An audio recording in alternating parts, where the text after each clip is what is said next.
काले पानी।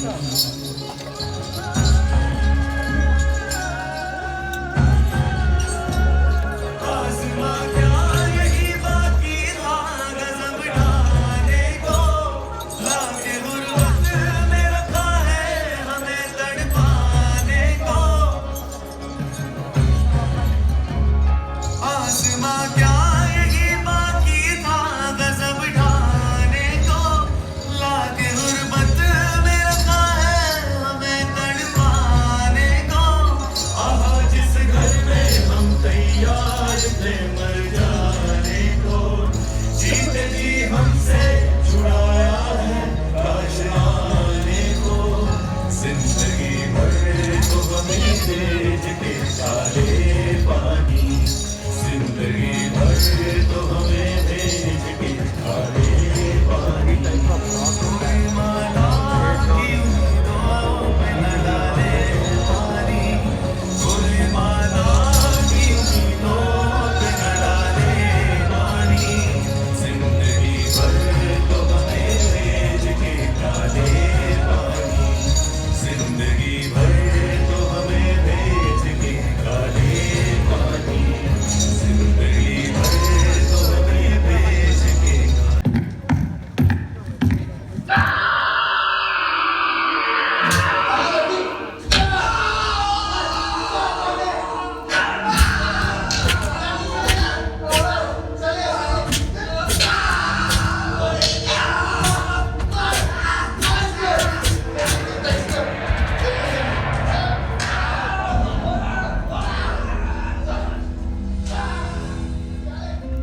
अब भी मौजूद है जुल्मों की निशानी लोगों, दरो दीवार पे लिखी है कहानी लोगों।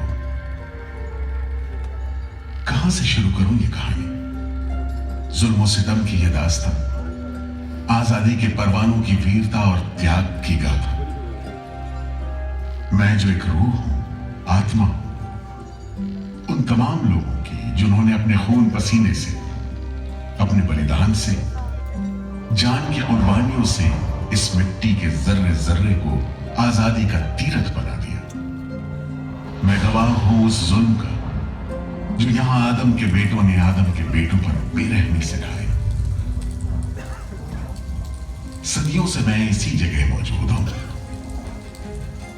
मेरे सीने में दफन है वो सारी कहानियां जिन्होंने इन हरे भरे खूबसूरत टापुओं को वो खौफनाक नाम दिया, काला पानी।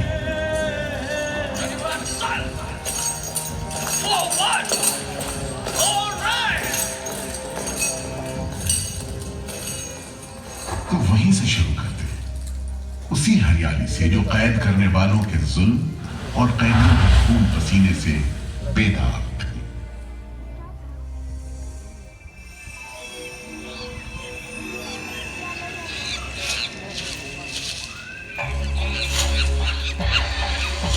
कहते हैं अंडमान द्वीप समूह का नाम रामायण के प्रतापी वानर देवता अंडमान यानी हनुमान के नाम पर रखा गया। पुराने जमाने से यह कहानी चली आती है कि जब राम ने लंका पर चढ़ाई करने की योजना बनाई थी तो पहले इन्हीं टापुओं से धावा मारने की सोची थी, लेकिन बाद में इरादा बदलकर धनुष कोटि से हमला किया। इतिहास और पुराण में अंडमान द्वीप समूह इसी सिलसिले में याद किया जाता रहा है। उधर दूसरी शताब्दी के रोमन भूगोल शास्त्री टॉलमी ने इन टापुओं को दुनिया के पहले नक्शे में जगह दी और नाम रखा एग्डियन, एक ग्रीक गॉड एगेमेम्नॉन के नाम पर, जो भाग्य का प्रतीक है। इन टापुओं की तरफ लोगों का आना शुरू हुआ। धर्म प्रचारक, लुटेरे, बागी, मल्ला, किस्मत आजमाने को निकले जहाजी, हर तरह के लोग यहां आते रहे। 18वीं सदी के अंत में ईस्ट इंडिया कंपनी ने इन टापुओं पर एक बस्ती कायम करने की कोशिश की और यहां लेफ्टिनेंट आर्चिबाल्ड ब्लेयर को भेजा, मगर यह कोशिश नाकाम रही और अगले 60-70 बरस तक किसी ने इन टापुओं की सुध नहीं ली।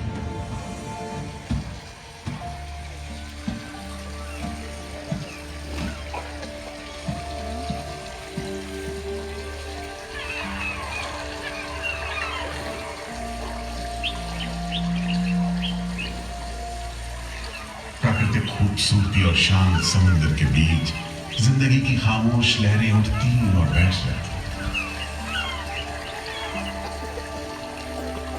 उगते सूरज के साथ पक्षी जागते और डूबते सूरज के साथ इन टापुओं पर जिंदगी सुकून से सो जाती। कि तभी भारत का पहला स्वाधीनता संग्राम यानी 1857 की आजादी की लड़ाई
बगावत की लपटों की तपिश शांत पड़े अंडमान द्वीप समूह पर पड़ने वाली थी। आजादी के मतवालों को सबक सिखाने के लिए फिरंगी सरकार ने 15 जनवरी 1858 को पूरे के पूरे अंडमान द्वीप समूह को एक कैद खाने में बदलने का फैसला किया। His Excellency गवर्नर जनरल ने काउंसिल में यह फैसला किया है कि अंडमान आइलैंड में कैदियों की एक बस्ती बनाई जाए। इसमें शुरू में ऐसे मुजरिम रखे जाएं जिन्हें बगावत और राजद्रोह और इससे ताल्लुक रखने वाले दूसरे अपराधियों के लिए कैद या देश निकाले की सजा दी गई हो। और इस तरह अंडमान द्वीप समूह की पुरानी खाड़ी का नाम लेफ्टिनेंट आर्चिबाल्ड ब्लेयर के नाम पर पोर्ट ब्लेयर रखकर मुजरिमों की बस्ती कायम की गई। सन 57 के वीरों के नक्शे कदम पर कुछ ही साल बाद अंडमान की धरती पर पैर रखे वहाबी आंदोलन के राजनीतिक बंदियों ने 1860 से 1872 के बीच बहुत से वहाबी आंदोलनकारी अंडमान भेजे गए। सरहदी सूबे का रहने वाला एक पठान शेर अली आफरीदी भी अंडमान में उस समय उम्र कैद की सजा काट रहा था और अंग्रेजों से बदला लेने के लिए मौके की तलाश में था।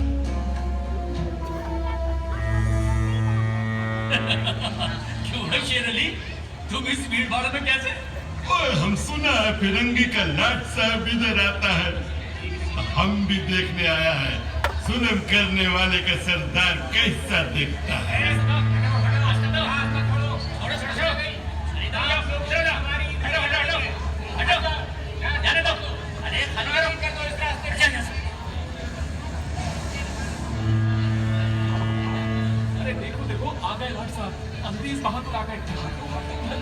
मिस्टर बर, मैं सोचता हूँ कि इस खूबसूरती के बीच रहने के लिए प्रिजनर होना भी मैं एक्सेप्ट कर लेता। Yes, indeed. Just look how beautiful this place is. ये प्रिजनर लोग इस खूबसूरती को नहीं देखते, वरना इस टापू को प्रिजन नहीं स्वर्ग समझते। यस सर, आप ठीक कहते हैं। इधर आइए प्लीज।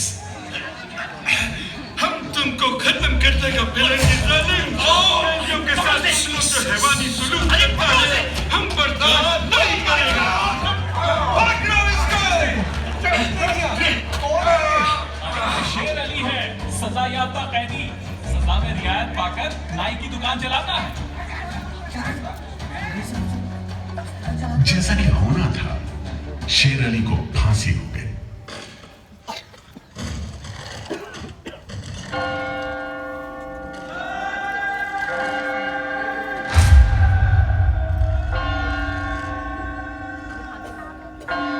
शायद इसी घटना का असर था कि ब्रिटिश सरकार ने कैदियों के साथ और भी कड़ाई बरतने के बारे में गंभीरता से सोचना शुरू किया। नतीजे के तौर पर सन 1896 में पोर्ट ब्लेयर की खौफनाक सेलुलर जेल का काम चीफ कमिश्नर केविन और इंजीनियर मैक्विन की निगरानी में शुरू हुआ। यूरेनस मैक्विन, आपकी जांच पूरी हो गई? यस सर, हमने पूरा टापू का मुआयना कर लिया है। तो आपके हिसाब से जेल कहाँ बनेगी? मेरा राय में जेल इसी जगह बने तो अच्छा रहेगा सर। इस पहाड़ी पर? यस सर, हम इस पहाड़ी को ईस्ट का तरफ ऊपर से काटकर समुद्र से 60 फीट की ऊंचाई पर मैदान बना देगा। इससे दो फायदा होगा, जेल के लिए जगह निकलेगा और पहाड़ी काटने से जो मिट्टी निकलेगा उससे हम नीचे का दलदल को भरकर ऑफिसर्स के लिए टेनिस एंड क्रिकेट खेलने का मैदान, इवन जिमखाना क्लब भी बना सकता सर। तय हुआ कि 5 लाख रुपए की लागत से पोर्ट ब्लेयर की इस पहाड़ी पर जेल बनेगा। फॉरेन कारीगरों के अलावा 600 कैदियों को काम पर लगा दिया गया। इस जेल में एक वक्त में 700 कैदियों को बंद रखा जा सकता है। योजना के अनुसार जेल के बीचों बीच एक मीनार बनाई जानी थी, जिसकी 7 दिशाओं में 7 खंड किसी सितारे की भुजाओं की तरह निकले होंगे।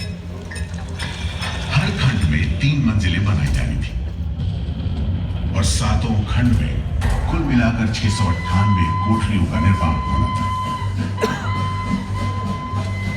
ईंटों की ढुलाई के लिए ट्रेन की 5 मील लंबी पटरी बिछाई गई। इमारत बनाने के लिए ढेर सारे सामान बर्मा से मंगवाए गए। जेल को बनाने में कोई 3 करोड़ ईंटें इस्तेमाल की गई। इंसानी खून पसीने की तो कोई गिनती ही नहीं।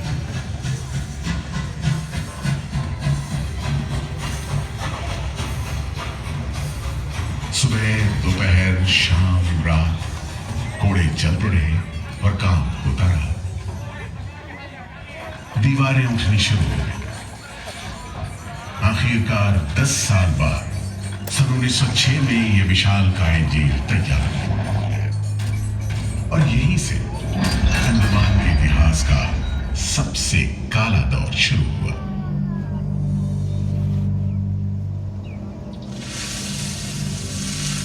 हाँ, सच कहते हो। आज भी उस दौर को याद करके झुरझुरी सी हो जाती है। मैं पुराना पीपल का पेड़ जेल खाना बनने के इस लंबे अरसे में हर रोज अपनी जान की खैर मनाता रहा, क्योंकि इस पहाड़ी पर उगे हुए घने जंगल साफ करने के दौरान बहुत से लोग थे जिनका ख्याल था कि मुझे भी और पेड़ों की तरह काट गिराया जाना चाहिए, लेकिन मैं बच निकला। मेरी किस्मत में शायद खड़ा रहकर इस जेल में होने वाली यातनाएं देखना लिखा था। हर एक कैदी जेल के फाटक के भीतर आकर मेरी डालियों के नीचे से ही निकला है।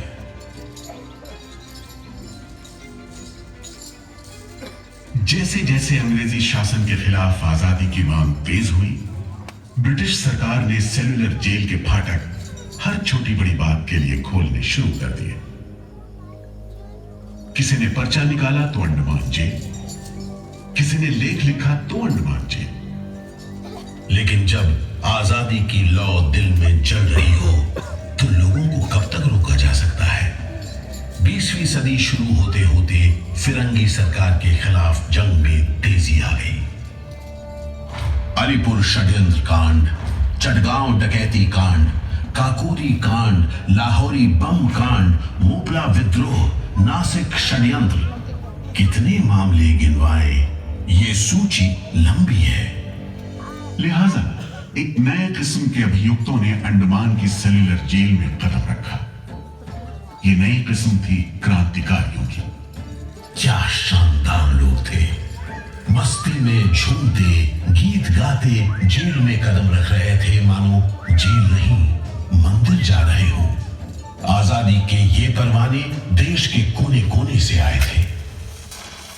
सरफरोशी की तमन्ना अब हमारे दिल में है, देखना है जोर कितना बाजुए का दिल में है।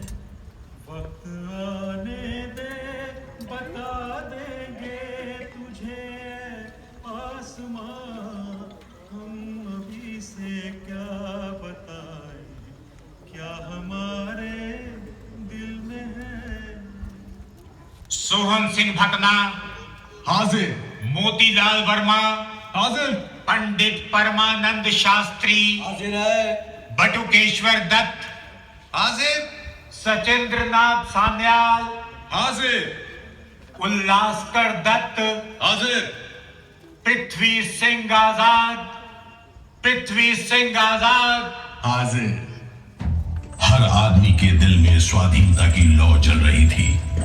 इस जोत को बुझाने का काम ब्रिटिश सरकार ने जिस अफसर को सौंपा वो था सेल्युलर जेल का जेलर डेविड बेरी। जमादार। जी हुजूर। जी हुजूर। नया कैदी लोग आया? जी सरकार, सभी लाइन से खड़े हैं। ठीक है, सुनो, इनसे कह दो कि इस जगह पर हम शेर को पालतू बनाता है। तुम जेल का दीवार देखता है, जानता है इसको इतना नीचे क्यों बनाया? इधर से कोई भागने को नहीं सकता। यह सब तरफ 1000 माइल्स तक पानी है और ऊपर खुदा है, और तुम हमको देखता? हम इधर का खुदा है, डेविड बेरी। Get it? इस तरह कैदियों से ठस भरी जेल की गंदी सीलन भरी बदबूदार हवा में कैदियों का बंदी जीवन शुरू होता है। बेड़ियों की आवाज, वार्डनों की गाली गलौज और मार खाते कैदियों की चीख पुकार से गूंजते कोठरियों का दम घुटू माहौल कड़े से कड़े इंसान को तोड़ने के लिए काफी था। लेकिन इन कोठरियों में ऐसे बंदी भी आए जिन्हें ये माहौल हताश करने की बजाय जुल्म का मुकाबला करने की प्रेरणा देता रहा। वीर विनायक दामोदर सावरकर, ये नाम ऐसे ही बंदियों में बड़े सम्मान के साथ लिया जाता है। जयोस्तु तेते, जयोस्तु तेते, जयोस्तु तेते, जयोस्तु तेते, जयोस्तु तेते, जयोस्तु तेते, जयोस्तु तेते,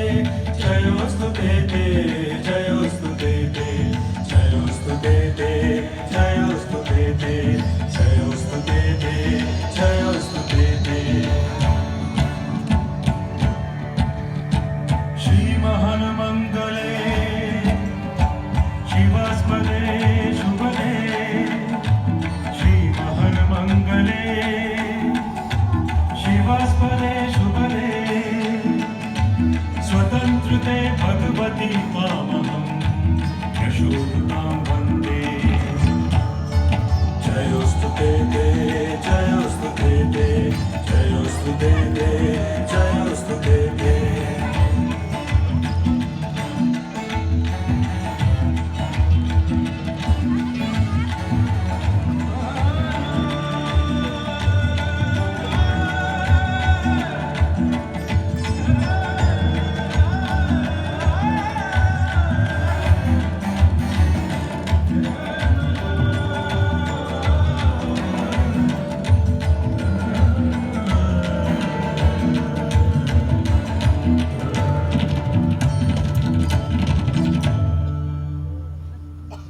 बेड़ियों में जकड़े वीर सावरकर जब सेल्यूलर जेल के अहाते में दाखिल हुए तो उनकी जंजीरों से जुड़े लोहे के पट्टे पर उनके जेल की मियाद खुदी हुई थी 50 बरस।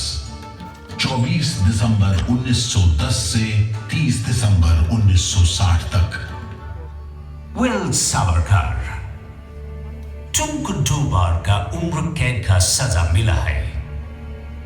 50 बरस बाद सरकार तुमको छोड़ देगा। मिस्टर बेरी, तुम्हें विश्वास है कि तुम और तुम्हारी सरकार 50 बरस यहां रह पाएगी? सावरकर को इस बात में रत्ती भर भी शक नहीं था कि आजादी की जो लपटें हिंदुस्तानियों के मन में धधक रही हैं, उन्हें अंग्रेज अब बुझा नहीं सकेंगे और जल्द ही उन्हें जाना होगा। इसी प्रबल विश्वास के बल पर सावरकर 10 बरस लंबा अरसा सेल्यूलर जेल की एक ही कोठरी में रह सके।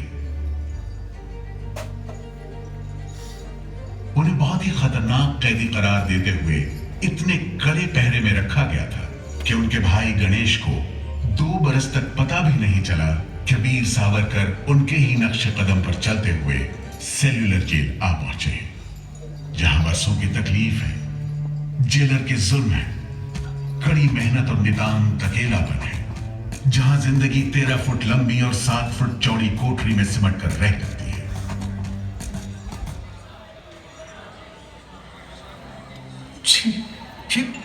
ये कैसा रद्दी खाना है?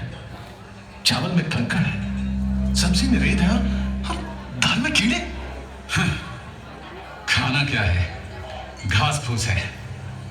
बर्तन भी देखो कैसे टूटे फूटे, जंग से लाल और तेल से जुड़े हुए। सबसे ज्यादा कमी तो पानी की है।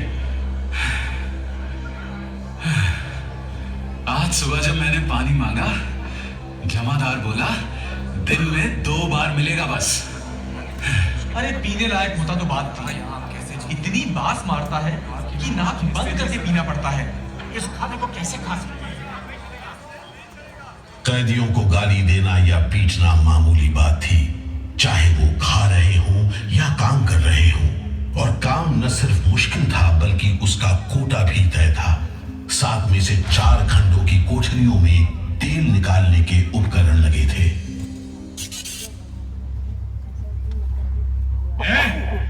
इंदु भूषण, सुधीर, हेमचंद, तुम लोग इधर चलो, नारियल के बोरे उठाओ।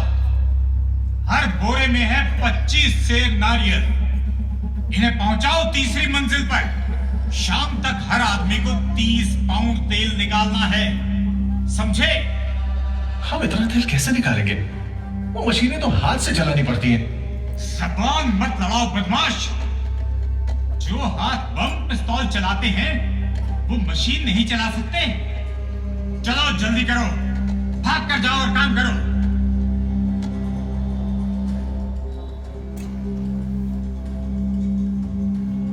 मेरा बात ध्यान से सुनो। जी हुजूर। जो आदमी काम नहीं करे उसको ब्रेक लगाओ। जी हुजूर। समझा? जी। सजा दो, कोई छूट नहीं दो। जी। कोटा पूरा कराओ। जी। लेकिन तमाम मारपीट और गाली गलौज के बावजूद यदि कैदी काम पूरा न कर पाते, तब जो सजा मिलती वो किसी की भी हिम्मत तोड़ने के लिए काफी थी। जमादार। जी हुजूर। इसको 2 दिन तक टाट का वर्दी बनाओ। कल से इसका गाना बंद। जी। सिर्फ 2 कप कंजी दो। जी हुजूर। ये पहला बार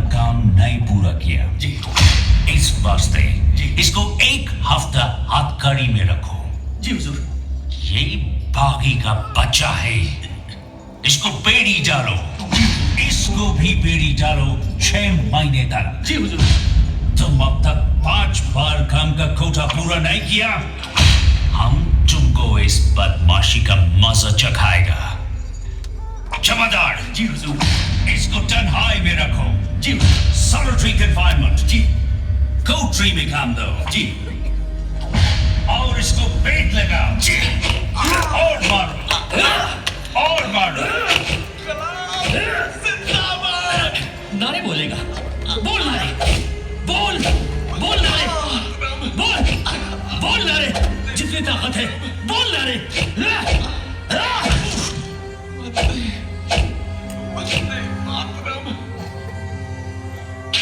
उल्हासकर दत्त ने इस सारी तकलीफ की दिल को छू देने वाली तस्वीर खींची है। हमारे गांव में तेल के लिए कोल्हू में बैल जोते जाते हैं। वो भी दिन में 10 से 12 सेर से ज्यादा तेल नहीं निकाल पाते। जेल में मुझे 2 और कैदियों के साथ बैल की जगह जोत दिया जाता था और हमें शाम तक 1 मन नारियल का तेल निकालने का काम सौंपा जाता। जमादार हमें दौड़ने पर मजबूर करते और रफ्तार धीमी होने पर कोड़े मारते। हर रोज न जाने हम कितनी बार लड़खड़ाते, गिरते और मार खाते, और ये सिलसिला निरंतर चलता रहा। हुजूर, ये काम करने से इनकार करता है। क्यों क्यों काम नहीं करेगा? जैसा बर्ताव ये जमादार करते हैं उसमें मैं काम नहीं करूंगा। मारपीट और सजा का नतीजा ये हुआ कि उल्हासकर ने 7 दिन के बाद खाना पीना और बात करना भी बंद कर दिया। वार्डनों का ख्याल था कि उल्हासकर पागल होते जा रहे हैं, लेकिन जेलर बेरी ने इसे नाटक बताते हुए उल्हासकर को बिजली के झटके लगाने का हुक्म दिया, जिसके बाद उल्हासकर 3 दिन और 3 रात बेहोश रहे। उसके बाद कहीं जाकर डॉक्टर को बुलाया गया। सुनो मिस्टर उल्हासकर, हम जानते हैं तुम अपने मुल्क का आजादी के वास्ते ये करते। हम तुम्हारा काम को ठीक नहीं समझते, लेकिन तुम अभी जवान है। एक दिन अपना सजा पूरा करके वापस अपना मुल्क जाएगा, तब अपना हाथ से जान क्यों लेते? क्या तुम डरपोक है? हम अपना सीनियर ऑफिसर का हुक्म नहीं बदल सकते, लेकिन तुम चाहेगा तो हम तुमको मेंटल हॉस्पिटल में भर्ती करा देगा। ठीक है, इन जानवरों के बीच रहने से पागलों के बीच रहना बेहतर होगा। उल्हासकर की सारी तकलीफ का जेलर डेविड बेरी पर कोई असर नहीं हुआ। उल्हासकर के जाने के बाद बेरी ने वीर सावरकर को चिढ़ाते हुए पूछा, क्यों सावरकर, तुम भी पागलपन का बहाना करेगा क्या? तुम्हारे बाद मिस्टर बेरी। अच्छा। हाँ, जिस तरह के अत्याचार तुम कर रहे हो उनसे कोई भी आदमी पागल हो सकता है।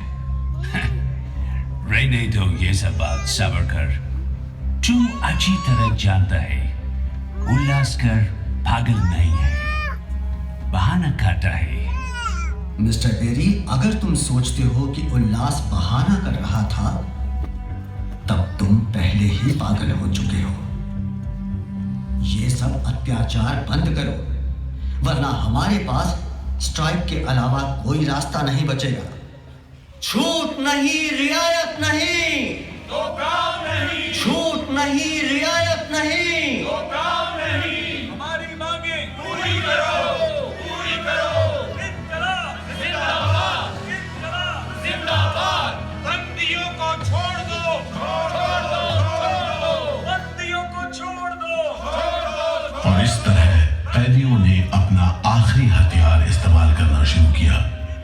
सालों का एक लंबा सिलसिला चल पड़ा, मगर ऐसे मामलों से जेलर बेरी और उसके अमले के रवैये में कोई खास फर्क नहीं पड़ा।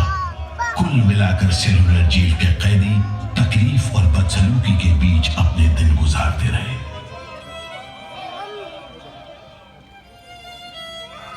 मगर एक सुख का स्मरण ना करना नाइंसाफी होगी।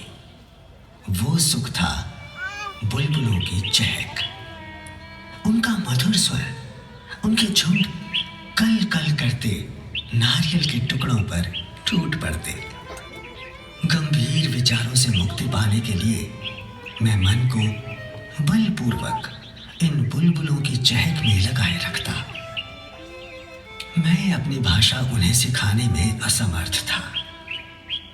यदि सिखा पाता तो मैं उन्हें देश प्रेम के गीत सिखा देता, ताकि अगर कोई मेरी कोठरी खोजता हुआ आए तो लोग कहें कि जिसके सामने बुलबुल देश प्रेम के गीत गा रही हो वही सावरकर की कोठरी है। एक बार में 3 कैदियों को फांसी पर लटका दिया जाता। दिल दहला देने वाली चीखें निकलती, जेल का घंटा घनघना उठता, जेल की मीनार पर लगी बत्ती जलती बुझती रहती और 8 मील दूर तक खड़े जहाजों तक खबर पहुंच जाती कि फिर से कुछ कैदियों को फांसी पर लटका दिया गया है। 12 मई 1933 को कैदियों ने फिर भूख हड़ताल का सहारा लिया। भूख हड़ताल करने वालों में सरदार भगत सिंह के बहादुर साथी महावीर सिंह भी शामिल थे। हड़ताल के 5वें दिन जब कैदियों को जबरदस्ती खुराक दी जाने लगी तो महावीर सिंह ने ताकतवर विरोध किया। जालिमों, तुम नहीं जानते कि हम कौन हैं। हम मर सकते हैं पर छुपकर नहीं रह सकते। हमें ऑर्डर मिला है तुम्हें दूध पिलाने का। चलो जमादार, पकड़ो इसे। जिंदाबाद।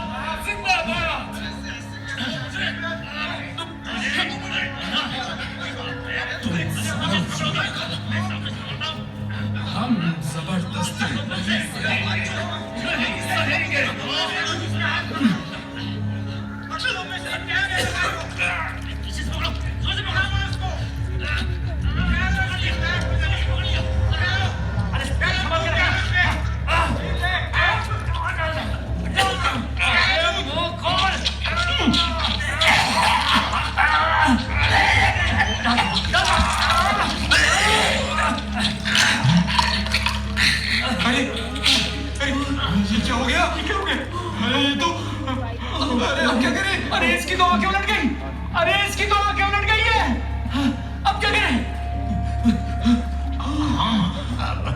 लगता है दूध इसके फेफड़ों में चला गया है साहब। क्या हो, नली निकालो, जल्दी करो, जल्दी। जी। इसकी तो सांस बंद हो गई, अब क्या होगा? होगा क्या? लाश को गुपचुप ठिकाने लगा दो, किसी को कानो कान खबर ना हो। मैं तो कहता हूँ साहब, इसकी लाश को बोरे में डालकर पत्थर से बांधकर समंदर में बहा दीजिए। किस्सा खत्म। बिपिन, ऐसा ही करो, झटपट ले जाओ उसे, झटपट ले जाओ। लेकिन ये खबर छिपी नहीं रह सकी। जब लोगों को पता चला तो देश भर में विरोध की भीषण लहर फैल गई।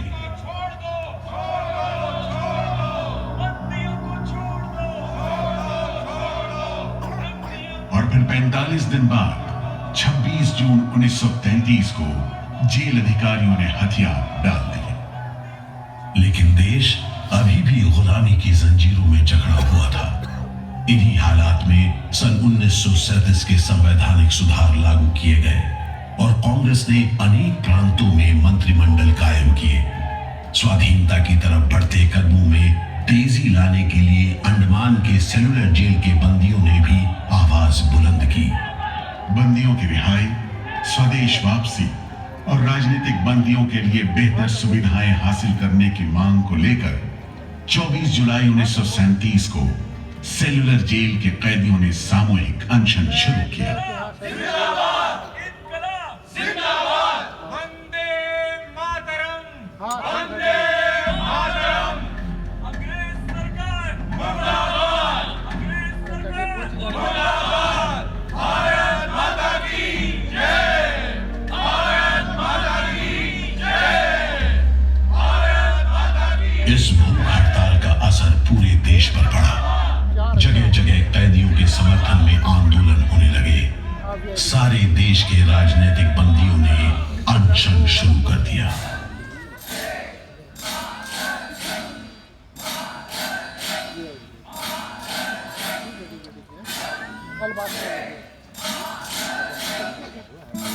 गुरुदेव रविंद्रनाथ ठाकुर और कांग्रेस की कार्यकारिणी की तरफ से जवाहरलाल नेहरू ने कैदियों से भूख हड़ताल समाप्त करने की अपील की और 28 अगस्त 1937 को गांधी जी ने सेल्यूलर जेल के बंदियों को तार से संदेश भेजा। मैं गुरुदेव रविंद्रनाथ टैगोर और वर्किंग कमेटी की राय में अपनी अपील भी जोड़ना चाहता हूं। आप सब हड़ताल वापस ले लें और हम पर भरोसा रखें। हम आपको राहत दिलाने के लिए पूरी कोशिश कर रहे हैं। कैदियों पर गांधी जी की इस अपील का बहुत असर पड़ा। सभी कैदियों ने आपस में सलाह करने के बाद जवाब दिया। देशव्यापी अपील और आपके संदेश ने हमारे दिलों को छू लिया है। हम इस भरोसे पर भूख हड़ताल मुलतवी कर रहे हैं कि सारे देश ने हमारी मांगों और हमारे उद्देश्य को अपना बना लिया है। वंदे मातरम। 36 दिन के संघर्ष के बाद एक बार फिर बंदियों की जीत हुई। नतीजे के तौर पर सितंबर 1937 से सेल्यूलर जेल के कैदियों की स्वदेश वापसी शुरू हुई। आखिरी जत्था जनवरी 1938 में रवाना हुआ और 80 साल बाद सेल्यूलर जेल राजनीतिक बंदियों से खाली हो गई और अंडमान द्वीप समूह के इतिहास का एक तकलीफदेह दौर खत्म हो गया।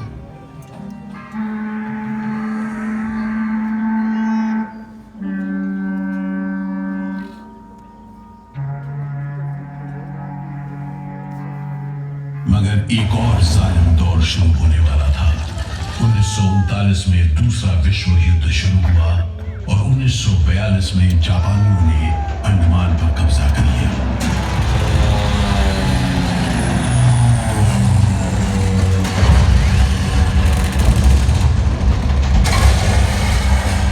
हालांकि अंडमान पर जापानियों का कब्जा सिर्फ 3 साल रहा, लेकिन इस अरसे में ही उन्होंने काफी जुल्म किया।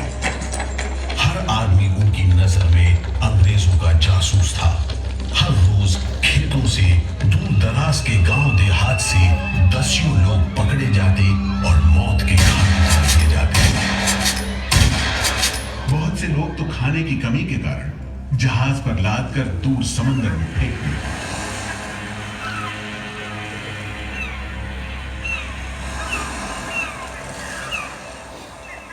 इसी दौरान नेताजी सुभाष चंद्र बोस अंडमान आए और जेल का मुआयना भी किया, मगर जापानी उन्हें जेल के उन हिस्सों में नहीं ले गए जहां वो सैकड़ों कैदियों को जासूस करार देकर तकलीफें पहुंचाते थे।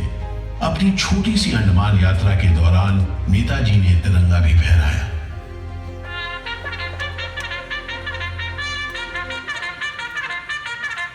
अगस्त 1945 में दूसरा महायुद्ध समाप्त हुआ और 3 साल 6 महीने 15 दिन के कब्जे के बाद अक्टूबर 1945 में अंडमान की जापानी छावनी ने अंग्रेजों के आगे हथियार डाल दिए।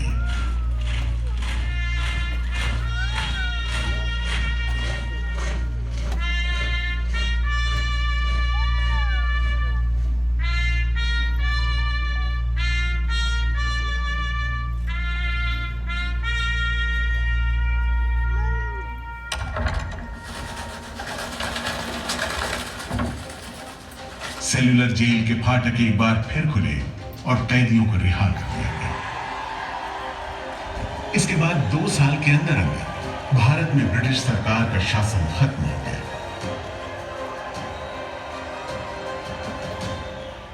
अंडमान द्वीप समूह अब काला पानी के खौफनाक नाम से नहीं जाना जाता, लेकिन ये सारी तकलीफें जो आजादी के प्रेमियों ने यहां झेली, वो सारी कुर्बानियां जो देशभक्त वीरों ने यहां दी, आज भी देशवासियों के दिलो दिमाग पर छपी हुई है। इसीलिए अंडमान के भूतपूर्व राजनीतिक बंदियों के भातृत्व मंडल की इच्छा को स्वीकार करते हुए भारत सरकार ने 30 अप्रैल 1969 को घोषणा की कि सेल्यूलर जेल को राष्ट्रीय स्मारक के रूप में सुरक्षित रखा जाएगा। भारत की आजादी के दीवानों ने जो अमानवीय यातनाएं इस कारागार में सही, ताकि भारतवर्ष आजादी की उन्मुक्त हवाओं में सांस ले सके, उन बलिदानों को आने वाली पीढ़ियां भूल नहीं पाएंगी।